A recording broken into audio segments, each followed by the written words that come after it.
So hello everyone, welcome back. आज इस video में हम लोग जो प्रीवियसली डिस्कस टॉपिक है जिसमें हम लोगों ने डिस्कस किया था single phase AC series circuit containing resistance and inductance in series से रिलेटेड एक न्यूमेरिकल है, उसको डिस्कस करेंगे। ठीक, तो देखिए क्वेश्चन क्या कहता है। क्वेश्चन में क्या रहा है, ए सर्किट हैज़ अ रेजिस्टेंस, ये रेजिस्टेंस वैल्यू, ठीक, और ये इंडक्टेंस है। इंडक्टेंस वैल्यूज दिया हुआ है, रेजिस्टेंस का वैल्यू 110 ओम्स एंड जो इंडक्टेंस है उसका वैल्यू दिया हुआ है 0.5 henry. It is connected to a 230 volt 50 hertz supply. हमको फाइंड आउट करना है एक्सएल का वैल्यू, जेड का वैल्यू, करंट का value, phase difference between V and I मतलब फाई एंगल और पावर फैक्टर, जिसको हम लोग डिस्कस किए थे कॉस फाई।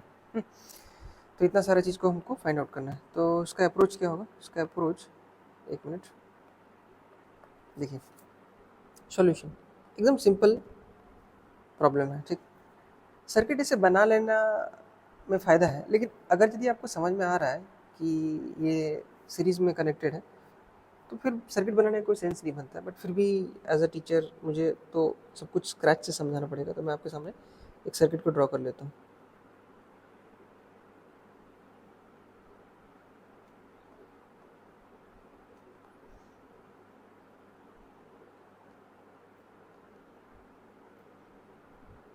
एक ये है आर, ये है एल।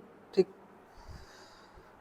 यहाँ से अपने लोग को करंट चाहिए। ठीक है, थोड़ा सा एडिशनली अगर चीज़ देखा जाए तो हम लोग वी आर और वी एल का वैल्यू को भी निकाल सकते हैं, लेकिन देखेंगे वो अप्रोच करते वक्त देखेंगे कि वो ज़रूरत है या उसको निकालना चाहिए कि नहीं निकालना चाहिए, उसके बाद फिर डिस्कस करेंगे। तो सबसे पहला जो रिक्वायरमेंट है वो अपने लोग का है ए, दैट इज एक्सएल। एक्सएल को फाइंड आउट करना है। तो हमको पता है कि जो एक्सएल होता है वो होता है 2 पाई या फिर ओमेगा एल। ठीक है, या फिर इसको हम लोग ले सकते हैं 2 पाई एफ इंटू एल। तो क्या हमारे पास एफ और एल का वैल्यू गिवन है? हाँ बिल्कुल गिवन है। तो हम लोग उसको इस वाले फॉर्मूले में रखेंगे और आंसर आ जाएगा।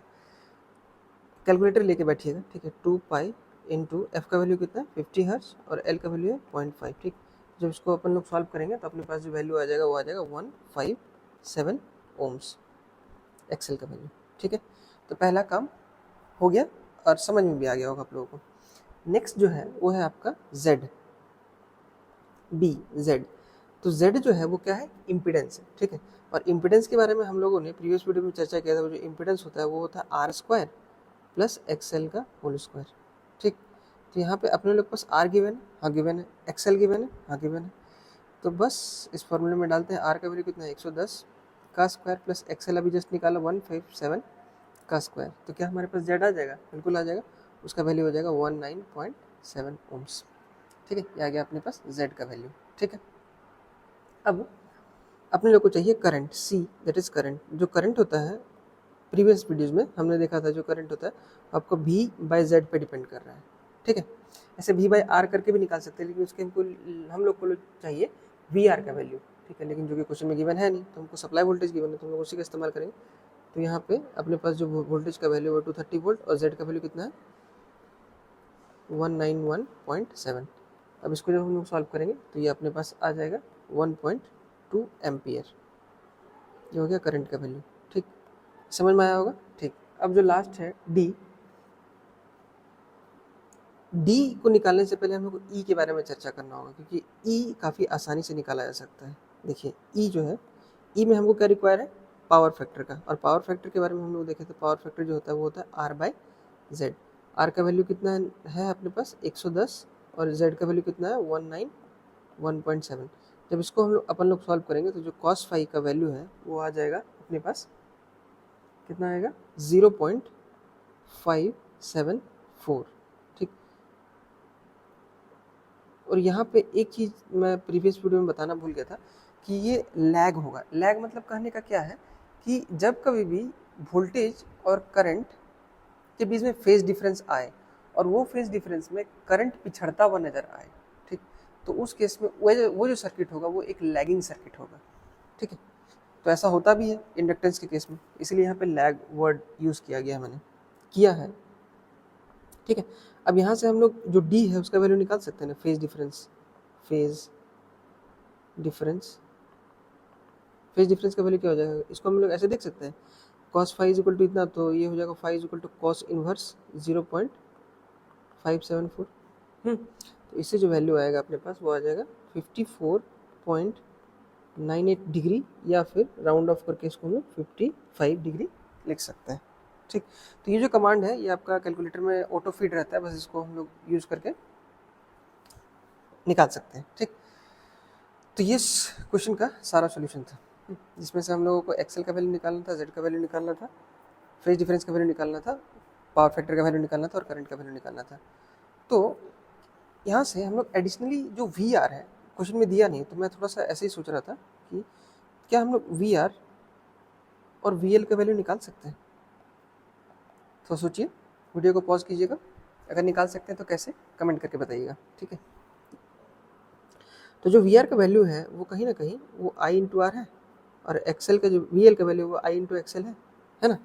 तो क्या हमारे पास आई है, हाँ है, आर है, हाँ है, एक्सेल है, हाँ है, तो क्या हम लोग निकाल सकते हैं ना, बिल्कुल निकाल सकते हैं, इसमें कोई सोचने वाली बात ही नहीं। तो ये हो जाएगा 132 वोल्ट।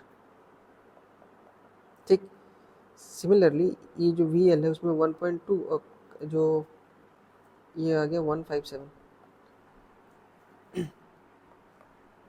इसका वैल्यू जो आ जाएगा कैलकुलेटर से कैलकुलेट करना पड़ेगा, into 157, it is equal to 188.4 volt V L का वैल्यू है।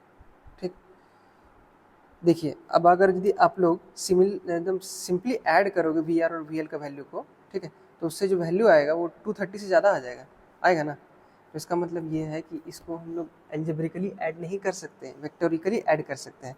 मतलब इसको अगर यदि हम लोग वी के रिस्पेक्ट में देखेंगे तो ये ऐसा हो जाएगा, V R square plus V L का स्क्वायर। आप लोग इसको कैलकुलेट करके देखिएगा, आपका एग्जैक्ट 230 के आसपास वैल्यू आएगा। ठीक है, इसीलिए यहाँ पे फेजर समेशन इम्पॉर्टेंट है। ठीक, और पावर हम लोग निकाल सकते हैं, हाँ एडिशनली हम लोग पावर भी निकाल सकते हैं। जो पावर हो जाएगा एवरेज पावर, वो क्या हो जाएगा, वी आई कॉस फाई। हमारे पास सारा वैल्यूज है, तो वी का वैल्यू कितना है 230, आई का वैल्यू कितना है 1.2, और पावर फैक्टर का वैल्यू कितना है, कहाँ गया, 0.574। तो सारे वैल्यूज को हम लोग कैलकुलेट करेंगे, 0.574 इंटू 230 इंटू 1.2, देखिए ये वैल्यू आ गया होगा 158.424, ये हो जाएगा वाट एवरेज पावर। ठीक है, या फिर इसको हम लोग किलो वाट में भी लिख सकते हैं।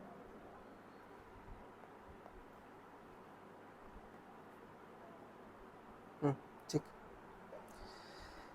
ठीक है, तो इस क्वेश्चन में हम लोगों ने एडिशनल डेटा को भी कवर कर लिया, जैसे कि वी आर और वी एल का वैल्यू, जो कि नीड नहीं था बट फिर भी मैंने कवर किया, और एवरेज पावर का वैल्यू को भी हम लोगों ने कवर किया। ठीक, तो इस क्वेश्चन में सीखने लायक इतनी सारी चीज़ें थी जो हम लोगों ने सीख लिया है। ठीक, तो आई होप ये जो क्वेश्चन था ये आप लोगों को समझ में आया होगा।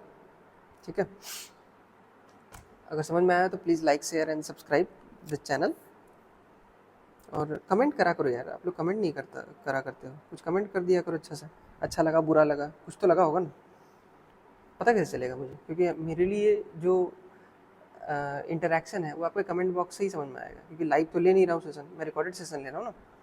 आई वुड रिक्वेस्ट कि कोई भी अच्छा सा कमेंट जो भी आपको लगता है कि करना चाहिए ताकि मैं उससे अपग्रेड हो पाऊँ, तो ज़रूर किया कीजिए, वो फीडबैक मैकेनिज्म है मेरे लिए। ठीक है।